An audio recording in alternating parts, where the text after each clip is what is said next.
안녕하십니까. 법무사 2차 수험생 여러분. 자, 이번 시간은 부동산 등기법 OT 시간이 되겠습니다.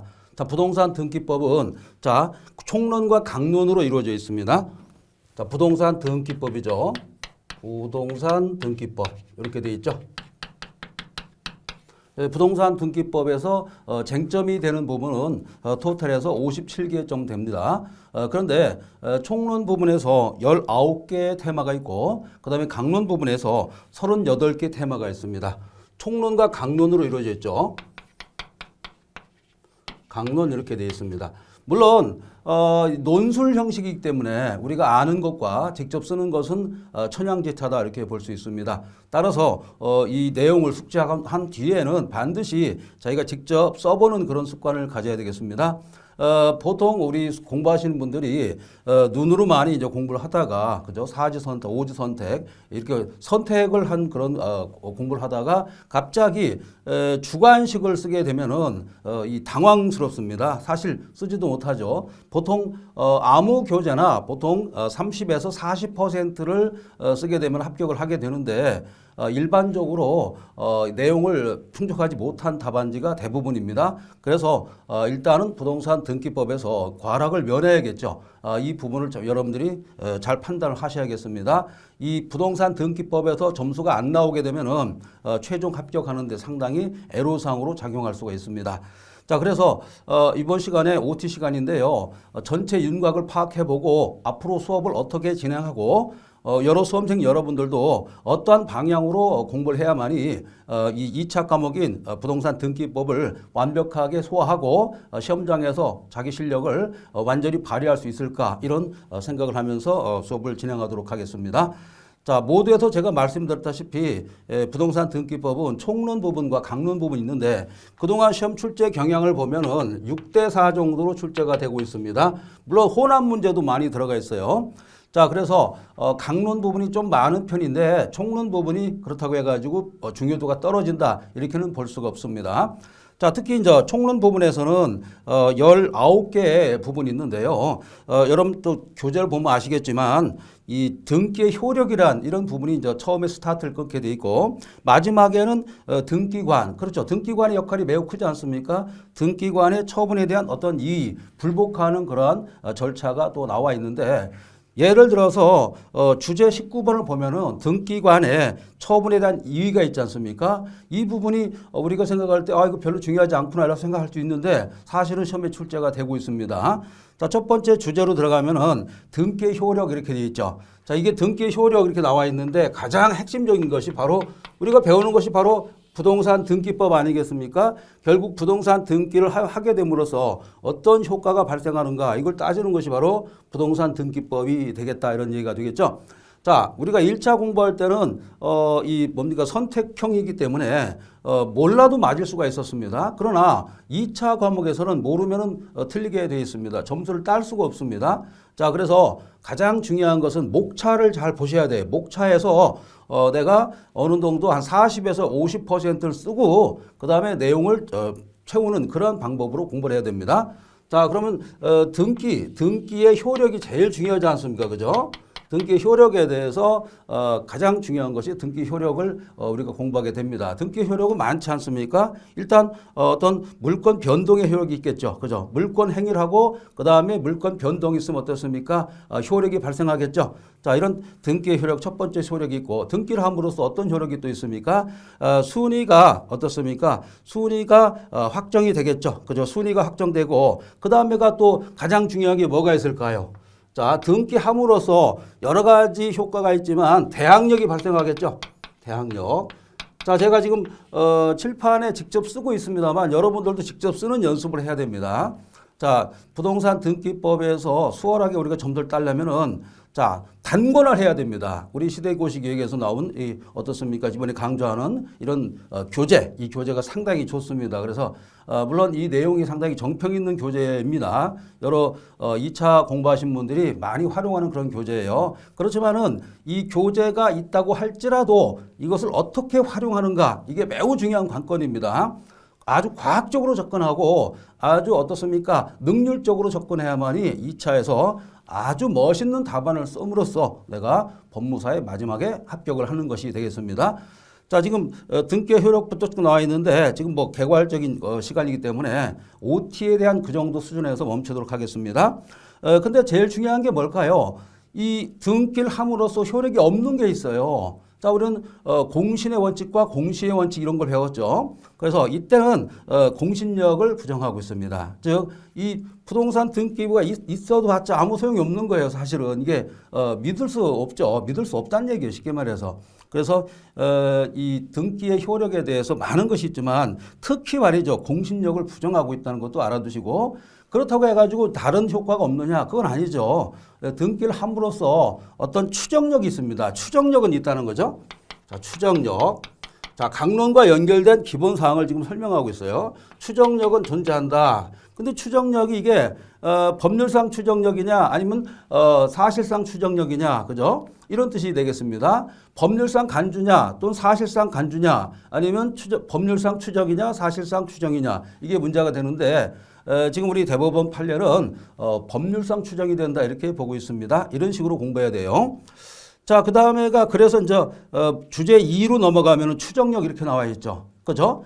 그러니까 이 부동산 등기를 하게 되면 추정력이 발생하는데 이 추정력 내용이 무엇일까 이런 얘기죠. 자, 그래서 이것은 바로 이제 법률상 추정이다 이렇게 우리가 보고 있는 거예요. 그 다음에 이제 이 부기 등기, 이제 주등기와 이제 대별해 가지고 부기 등기를 공부하게 돼 있고요.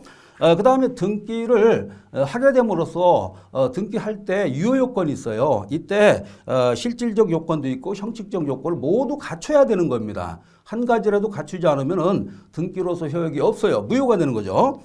그 다음에 이 등기도 또 이런 게 있습니다. 한 개의 부동산에도 원래 등기 하나만 해야겠죠. 그러나 한 개의 부동산에 2개 이상의 등기가 기록되어 있습니다. 이런 것을 중복 등기라고 합니다. 자, 중복 등기. 용어를 좀 간단하게 알아두시고 시험에 뭡니까? 수업에 들어가야 편합니다. 무엇이 있는가부터 알고 들어가야 됩니다. 그 다음에 이제 등기 신청의 방법이 있는데요. 최근에는 전자신청 제도가 활성화됐기 때문에 이 부분을 좀 숙지해 주면 되겠다 이런 얘기죠. 그 다음에 이제 공동신청주의가 나와 있었죠. 자, 등기를 할 때는 공동으로 신청하는 게 원칙입니다. 그러나 다만 예외적으로 아주 극한 예외적으로 성질상 공동으로 할 수 없는 경우가 있습니다. 이때는 단독 신청한다 이렇게 알아두시고 큰 윤곽을 우리가 잡아야 됩니다.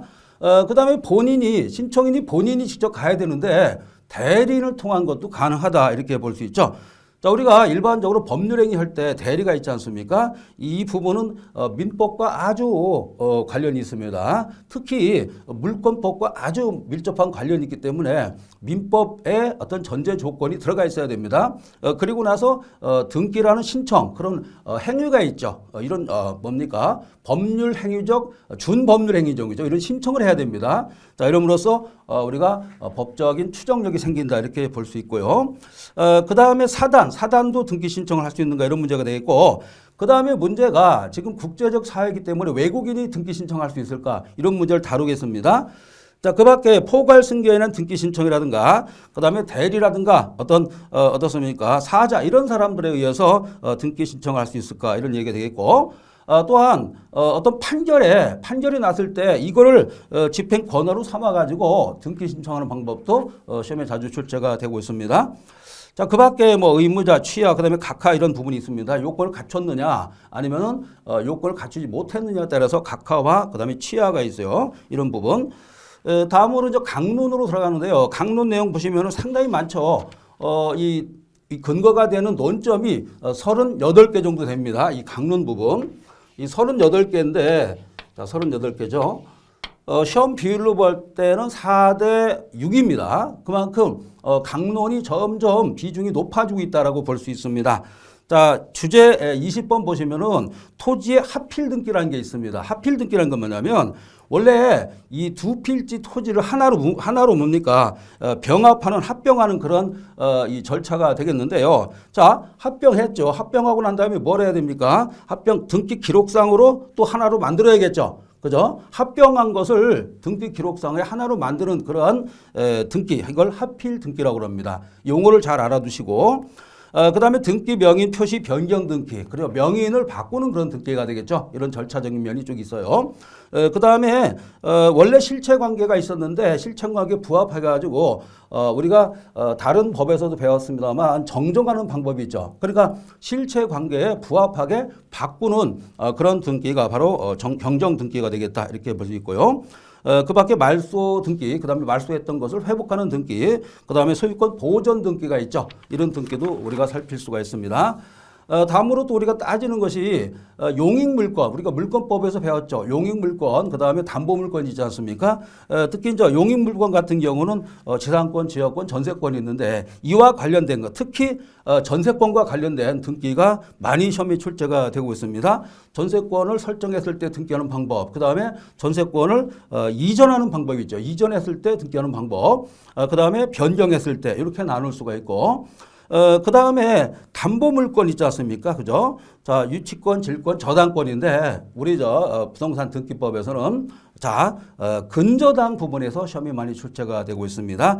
자, 그래서 근저당 설정, 그 다음에 근저당 이전, 변경, 말소 해가지고 근저당만 해도 4가지 파트가 시험에 출제가 되고 있고, 그 다음에 아주 특이한 그런 핵심 뭡니까? 포인트로 어떻습니까? 공동저당 대위등기라는 것도 있습니다. 자, 이런 것도 알아두시고요. 그 밖에 어떻습니까? 질권 부분도 나올 수가 있습니다. 질권 설정에 등기 신청 이렇게 돼 있고, 자, 그 다음에 특이한 거로 신탁 원부 기록의 변경 등기 이런 부분도 있습니다. 꼭 알아두시고, 그 다음에 쭉 밑으로 가시면은 이제 가등기라든가, 그 다음에 가등기, 가압류, 가처분 이런 말이 나옵니다. 이거에 의한 본등기라든가, 그 다음에 가처분의 목적물 이런 부분도 우리가 살필 수가 있습니다. 그리고 이제 마지막으로 이제 57번째 보시면은 규약상 공용 부분에 대한 등기 이렇게 되어 있습니다. 자, 우리가 부동산 등기법 총론 강론으로 이루어져 있고, 이것은 전적으로 물권법이라든가 민법에 의존하는 경향이 큽니다. 그렇지만 민법에서 나와 있던 내용을 그대로 하는 것은 아닙니다. 왜 그러냐면 부동산 등기법에 특유한 그런 성격이기 때문에 그 부분을 잘 알아두시기 바라고, 제가 본 수업에서 말씀드리지만 키워드를 잘 잡고 넘어가셔야 돼요. 그 다음에 키워드에다가 일단 이해를 하시고 큰 그림을 그리고 그 다음에 계속 자기가 써보는 연습을 해야만이 합격의 영광을 안을 수가 있습니다. 눈으로만 보는 공부는 이제 끝이죠. 우리가 1차 공부로 눈으로 봤었죠. 그러나 2차 공부는 직접 써봐야 됩니다. 다른 시험에서는 지금 CBT 방식으로 막 하고 있죠. 그것도 우리가 대비할 필요가 있고, 항상 단거나 해가지고 자기가 욕심만 덜 낸다면은 부동산 등기법뿐만 아니라 다른 2차 과목도 완벽하게 합격의 점수에 올라갈 수 있다는 것을 여러분들이 숙지해 주시기 바랍니다. 자, 그러면 본 수업에서 찾아뵙겠습니다.